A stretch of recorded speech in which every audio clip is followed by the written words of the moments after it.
RFI, grand reportage, Laurent Sadou. Comment faire son travail de journaliste dans un pays déchiré par un conflit communautaire ? Cette question, les journalistes centrafricains doivent depuis des mois se la poser au quotidien. La crise qui secoue le pays a dressé des murs entre communautés chrétiennes et musulmanes.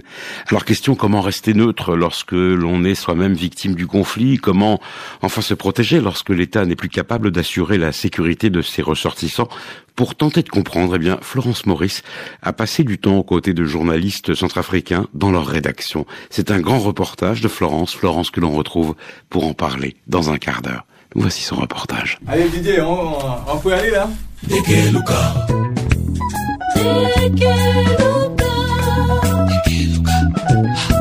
Elle Songo, un magazine consacré à la recherche de la paix et la réconciliation nationale en Centrafrique. Radio Ndekeluka à Bangui, l'un des médias les plus écoutés du pays. Ici, depuis le mois de juillet, le programme phare s'appelle Eli Songo, une émission consacrée à la réconciliation. Au micro, le journaliste Samuel Bogoto. Le principe de l'émission, c'est que les invités, il faut naturellement avoir un membre de la communauté islamique. Parce que nécessairement, il y a un problème dans le pays et il faut que ces voix discordantes-là se retrouvent autour de cette émission et se parlent. Ne serait-ce qu'en commençant par là, pour attendre l'éventuel dialogue national dont on parle, mais nous avons déjà commencé à jeter les bases. Voici la rubrique Table Ronde. Bienvenue à la table ronde de... Comme la plupart des journalistes, Samuel est à la fois acteur et victime de la crise. Jusqu'en décembre dernier, il était correspondant à Boali, au nord-est de la capitale, mais a dû être exfiltré en urgence et quitter sa famille après avoir reçu des menaces de mort de la part de la Seleka. En embrassant cette profession, je sais que d'un mois à l'autre, je peux perdre ma vie. Mais si on a peur aussi, on se fie au risque certainement qu'on n'aura pas fait notre boulot. Donc pour moi aujourd'hui, je parle de la réconciliation, ça veut dire que quelles que soient les circonstances qu'on a endurées dans la vie, on peut aussi faire la paix, on peut aussi oublier. Je crois que je suis en train de rendre service à mon pays et je suis fier de le faire. Comment rester neutre face à une crise qui dresse des murs entre communautés ? À Bangui, où l'immense majorité des journalistes sont chrétiens, certains médias n'ont pas échappé à la polarisation du conflit. Au quartier PK5, l'enclave musulmane de Bangui, la vie reprend peu à peu, mais la crise a généré beaucoup de frustration. Dans l'isolement qui est encore le leur, aujourd'hui, certains musulmans se sont sentis abandonnés, stigmatisés par les médias. Abdoul Salam est un jeune artisan du quartier. Souvent, quand je lisais ce qui est dans les journaux, c'est quand j'écoutais ce que ça se passe sur les ondes de radio, souvent ça choque. On est en plein conflit, les gens diffusent des fausses informations. Voici vraiment au kilomètre 5, ça se passe, on tue les gens. Vraiment des purs mensonges. Des choses qui poussent la haine, s'agrandir envers toutes les deux communautés. Ndekeluka est la radio locale la plus écoutée du pays. Voilà peut-être pourquoi c'est aussi sur elle que s'est cristallisé le ressentiment d'une partie de la communauté musulmane. Mahmoud est l'un des représentants du PK5. Si tu es chrétienne, tu appelles Ndekeluka et tu dis que voilà, j'ai subi des exactions de la Seleka. Ils mettent ça directement en direct sur leur radio. Mais si tu es musulman au niveau des PK5, hors PK5, à l'arrière-pays, si on t'attaquait, si on te menaçait, si on te tue, et tu appelles Radio Ndekeluka, si tu dis « je m'appelle Mohamed, Ibrahim, Hassan », ainsi de suite, ils vont te couper directement. Exaspéré au printemps dernier, Mahmoud a décidé d'écrire à l'ONU.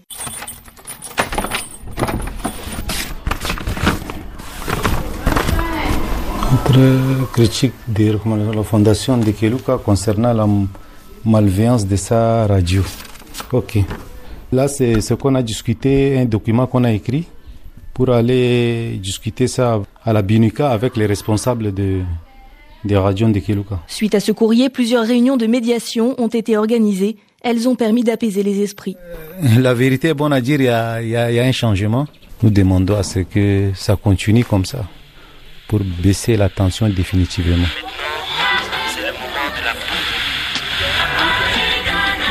Ndekeluka, une radio financée par la communauté internationale, ces accusations ont en tout cas été prises très au sérieux. Dans le climat de méfiance qui s'était installé, plusieurs journalistes de la station ont reçu des menaces. Aujourd'hui, Sylvie Panica, directrice de la radio, reconnaît quelques dérapages mais trouve certaines accusations injustes. Elle témoigne surtout des difficultés à travailler dans une ville coupée en deux où la violence et les discours de haine s'étaient banalisés. Au fait, le vrai problème aujourd'hui, c'est quoi ? Quand on était en plein dans cette crise, la zone de kilomètre 5 était inaccessible. Notre charte nous recommande l'équilibre. Mais malheureusement, à ce moment-là, les gens de kilomètre 5 ne pouvaient pas venir au niveau de la radio. Et donc, du coup, on n'avait un son que d'un seul côté et que c'était pour nous vraiment impossible d'avoir l'autre son. Et aussi, les reproches que nous avons reçus beaucoup plus, c'était pas par rapport aux informations diffusées. C'était beaucoup plus par rapport aux émissions. Parce que c'est dans les magazines que nous invitons des gens qui viennent et qui, malheureusement, laissaient parler leur cœur. Et donc, c'est vrai, on pouvait pas tout contenir. Il y a certaines choses qui nous ont échappé, ça, on le reconnaît. Mais dans l'information, on était vraiment trop vigilants là-dessus. On mettait toute notre énergie pour garantir vraiment la neutralité et puis l'impartialité dans l'information qu'on diffusait. Durant cette crise, la grille de Ndekeluka a beaucoup évolué. Les émissions les plus critiquées ont été modifiées, certains programmes interactifs suspendus et les règles du métier sont aujourd'hui inlassablement répétées. Voilà, au fait, nous sommes là dans la salle de rédaction. Alors là, vous voyez, là derrière, c'est affiché. Nous sommes neutres, pas de religion, pas de musique religieuse, pas d'opinion à l'antenne. Ali Silla est le rédacteur en chef de la radio. Donc chaque travail qui est fait, que ce soit au niveau des journalistes, que ce soit au niveau des animateurs, même si c'est au niveau de l'administration, nous devons nous rappeler toujours ces mots-là pour parler de l'indépendance de la radio, de la neutralité de la radio. En Centrafrique, très peu de journalistes ont eu la chance d'être formés. Ceux de Radio Ndekeluka sont parmi les plus aguerris du pays, mais très peu étaient préparés à gérer une telle crise. Une crise où, devant la faillite de l'État, leur radio est devenue peu à peu le refuge de tous les traumatismes. Les gens ne savent plus où aller. Alors, et maintenant ça s'est calmé un peu, mais le matin on peut avoir une trentaine de personnes là, quand on arrive à la radio, chacun vient un peu expliquer les exactions dont ils ont fait l'objet dans le quartier. Et donc chacun vient un peu expliquer ce qui s'est passé. Et donc du coup, les gens ils se disent au moins, même si je n'ai pas, même s'il n'y a pas un procès tout de suite, même s'il n'y a personne pour nous écouter, mais l'essentiel pour nous c'est de parler. Au fait, les gens ils prenaient la radio un peu comme l'unique moyen pour eux de se libérer de la haine qu'ils avaient, du poids qu'ils avaient par rapport à tout ce que la Seleka était en train de faire. Pour mieux comprendre le comportement des médias dans cette crise, en mai dernier, plusieurs ONG ont décidé d'étudier à la loupe pendant des semaines le contenu de plusieurs journaux et radios du pays. Blandin Songuel, ancien journaliste, a coordonné le travail. Il dresse un constat nuancé et selon lui, c'est en réalité dans les organes de presse écrite et non à travers la radio que les plus graves dérapages ont été constatés. Ce n'était pas la presse de manière générale. Nous avons pu recenser certains organes qui tenaient des propos incitateurs à la haine, présentant les musulmans comme des envahisseurs, venus s'emparer des biens de la RCA, détruire la nation centrafricaine. Bonjour à tous et à chacun. 8h du matin, l'heure de la conférence de rédaction au RJDH, le réseau des journalistes pour les droits de l'homme, une rédaction internet et radio spécialisée dans l'information à but humanitaire. Il y a quelques mois, pour échapper au piège du communautarisme, la direction a décidé de recruter un journaliste musulman. Il s'appelle Mahamat Idriss, il a 24 ans. Vraiment ici, je joue un rôle très important. Je suis comme couverture à mes collègues journalistes. Donc, ils s'inquiétaient à descendre sur le terrain au niveau du kilomètre 5. Mais quant à ma présence, vraiment, ils se sentent en sécurité. Donc, vraiment, tout marche bien. Lorsqu'on descend sur le terrain, donc tout marche bien avec eux. Ils sont contents et en même temps, c'est réciproque. Avec eux aussi, là où je me sens inquiété, avec leur présence, ça marche bien. Ce jour-là, Idriss accompagne Véronique, une collègue, en reportage au quartier PK5, encore perçu comme une zone de non-droit par de nombreux journalistes. Bonjour. Oui, merci. Vous avez quitté le pays quand et vous étiez parti où? Virginie et Idriss réalisent un reportage sur les premiers commerçants musulmans de retour à Bangui après des mois d'exil. Grâce à la présence d'Idriss, les journalistes retrouvent leur marque dans un quartier où beaucoup, par peur, n'avaient plus osé retourner depuis décembre dernier. Ça a été un peu compliqué pour eux, comme ça fait longtemps qu'ils n'ont pas mis le pied, et puis avec les rumeurs qu'ils écoutent, tout ça, ils sont contents vraiment d'être au kilomètre 5 avec moi. Au détour d'une interview, l'équipe est interpellée par un jeune du quartier. Il souhaite leur faire part d'un règlement de compte interne qui vient de se produire au sein de la communauté, un sujet sensible. Vous pouvez pas aller. Demain, on viendra. Il y a un problème. On a un frère qui a été ligoté hier et torturé hier par des frères qui ne veulent pas la paix. Donc, c'est ça. Même nous qui parlons actuellement, nous avons un peu la crainte d'être attaqués. Mais moi, j'ai décidé de dire ça à tout le monde. Même s'ils le veulent ou pas, j'ai décidé de le dire à tout le monde. La victime est à quelques mètres, mais pour des raisons de sécurité, Idriss et Virginie décident de remettre l'interview à plus tard. De prendre contact avec elle. Je reviendrai demain la chercher ici avec d'autres témoins. Parce qu'on va suivre le dossier, on va traiter ça à part. Donc j'ai dit à maman de prendre contact avec eux. Comme ils ont peur de parler ici, on va les ramener au niveau de la coordination. Et puis là, on va discuter tranquillement avec eux. Quelques semaines après ce reportage, la spirale de la violence s'est à nouveau emparée de Bangui. Les anti-Balaka ont dressé des barricades dans toute la ville. Ils réclament le départ de la présidente de transition. Pour les journalistes comme Zaman, la loi de la peur et du silence s'impose à nouveau. On n'arrive pas à nous déplacer pour aller vers nos sources, pour chercher les informations afin de venir les diffuser ou bien pour chercher, investiguer sur les informations que nous recevons. Aujourd'hui, la situation est tellement confuse que toi, journaliste, tu ne sais pas qui est anti-Balaka et qui ne l'est pas. Tu ne sais pas qui est partisan du régime actuel ou qui ne l'est pas. Et ça rend le travail tellement difficile parce qu'il y a des sujets tellement sensibles que parfois, sortir sur le terrain, on a tout un tas d'inquiétudes dans la tête et du coup, ça bloque le travail. Aujourd'hui, l'État qui est censé assurer la protection des citoyens ne peut plus répondre à cette obligation comme il se doit. Ça fait que nous, en tant que journalistes, moi personnellement, je cherche à me créer une sorte de sécurité personnelle en refusant de dire certaines choses. La crise qui frappe la presse centrafricaine n'est pas nouvelle et elle n'est pas seulement morale, elle est économique aussi. Elle touche en premier lieu la presse écrite. Devant l'unique kiosque à journaux de Bangui, les vendeurs se bousculent mais les acheteurs sont rares.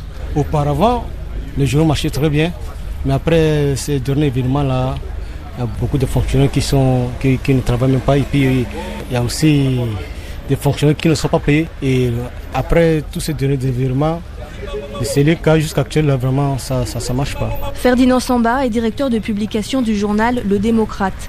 Cette dernière année, ses ventes se sont effondrées. 600 000 exemplaires à l'époque. Aujourd'hui, j'ai dit 200, 300. Même, il y a certains qui sortent 150 exemplaires. Le Démocrate est pourtant l'une des publications les mieux implantées dans le pays.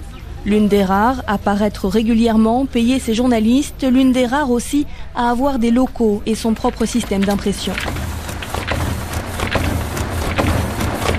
Bon, ça c'est la salle de rédaction. Vous savez, c'est trop restreint. Bon, on fait avec. Nous avons 2 secrétaires au Démocrate. Ça c'est leur bureau. Et plus de 3 rédacteurs et 2 d'acteurs stagiaires. On végète, je dis.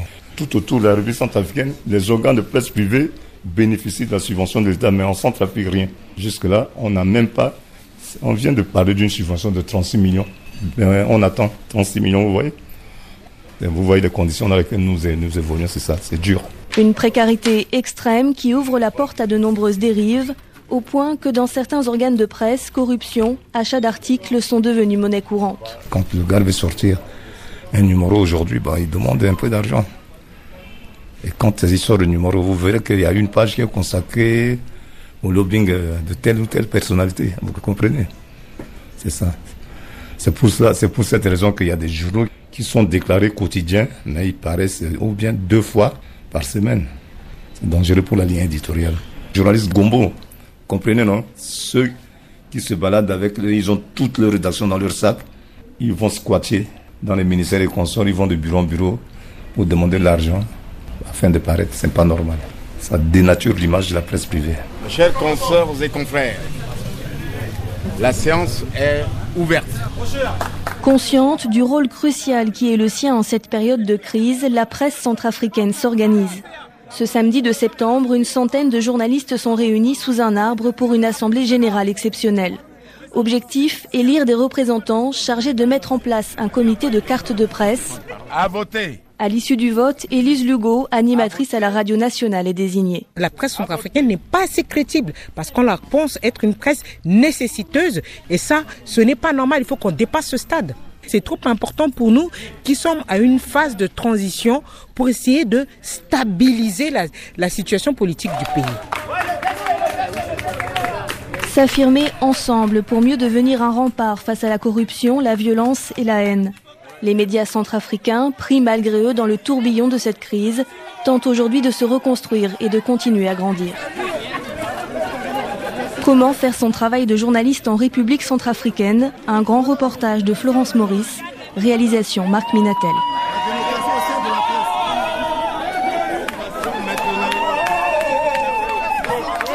Florence Maurice, bonjour. Bonjour Laurent.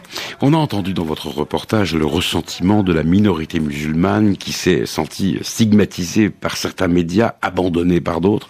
Y a-t-il des médias dits musulmans à Bangui? Alors il y a de nombreuses radios communautaires en Centrafrique, même s'il en est peu question dans ce reportage, et parmi elles une radio musulmane, La Voix de la Paix. Mais comme beaucoup de médias, cette radio a été prise dans la tourmente de la crise. Elle a cessé d'émettre en décembre dernier, au moment de l'offensive des anti-Balaka sur Bangui. Mais ce qu'il faut dire, Laurent, surtout, c'est qu'autrefois, cette question, ne se posait tout simplement pas. Il y a toujours eu peu de journalistes musulmans dans le pays, mais chrétiens, musulmans, on couvrait la situation à Bangui, dans l'intérieur et dans tous les quartiers. Or, aujourd'hui, Mahamat Idriss, ce jeune journaliste musulman que l'on entend dans le reportage, me disait, moi, je voudrais qu'il y ait davantage de journalistes musulmans en Centrafrique. Alors, il ne s'agit pas que chacun soit cantonné dans son précaré, mais bien de faire revenir dans l'espace médiatique public une voix, une parole qui, à un moment, a été oubliée. Alors, plusieurs associations, ONG, sont en train d'essayer actuellement de faire redémarrer La Voix de la Paix. D'autres souhaitent créer des projets de radio multiconfessionnels. Je pense notamment à la radio Beoko à Bambari, lancée par une plateforme religieuse. Mais malheureusement, le siège de cette radio a été détruit en juillet dernier lors de l'attaque sur l'évêché de la ville. Alors, dans votre reportage, vous êtes concentré sur la capitale de la Centrafrique, Bangui. Quelle est la situation dans l'intérieur du pays? De manière générale, Laurent, la couverture médiatique dans le pays s'est considérablement rétrécie. De nombreuses radios dans l'intérieur du pays ont été ciblées par des groupes armés. Depuis le début du conflit, un tiers des radios ont fermé sur l'ensemble du territoire. Des radios qui pourtant sont intervenues à des moments clés pour éviter que le conflit ne bascule en diffusant des messages de paix, par exemple, et des radios qui se battent souvent avec très peu de moyens pour continuer à diffuser et à produire. Des radios qui souffrent également d'une baisse de leurs revenus publicitaires, par exemple. C'est le cas de la radio Centrafrique, la radio publique nationale. Elle n'est plus en capacité d'émettre que 70% de sa grille normale. Avant la crise, c'était le seul média capable de couvrir l'ensemble du territoire 24 heures sur 24. Mais aujourd'hui, c'est beaucoup moins, d'autant que certains de ces émetteurs ont été détruits. Alors, deux conséquences à cette situation, la quantité et la variété des informations disponibles a diminué. Et puis, il y a des zones qui sont devenues des trous noirs de l'information dans le pays, où les populations n'ont finalement accès qu'aux opinions et aux rumeurs. Or, on le sait bien, Laurent, c'est aussi dans l'arrière-pays que se joue la construction d'une paix durable pour la Centrafrique. Alors, depuis le début de ce conflit, y a-t-il des journalistes centrafricains qui ont perdu la vie? Alors, beaucoup ont à l'esprit le décès de la photojournaliste française Camille Lepage, mais oui, des journalistes centrafricains ont aussi perdu la vie. On l'oublie parfois, la rédaction du quotidien Le Démocrate, qu'on entend dans le reportage, a perdu un de ses journalistes. Alors, il est souvent difficile de dire si ces journalistes ont été visés en tant que tels ou bien s'ils ont perdu la vie en tant que citoyens, parce qu'encore une fois, ces journalistes, ils vivent dans les quartiers où se déroulent les violences, ils y travaillent et n'ont que très peu de protection. Et beaucoup, d'ailleurs, attendent des Nations Unies qui se sont déployées il y a un mois dans le pays, qu'elles s'intéressent à eux, qu'elles s'intéressent à leur sécurité pour les aider à travailler correctement. Ce sera le mot de la fin. Grand reportage à réécouter en intégralité sur www.rfi.fr. Florence Maurice, merci beaucoup. Bonne journée.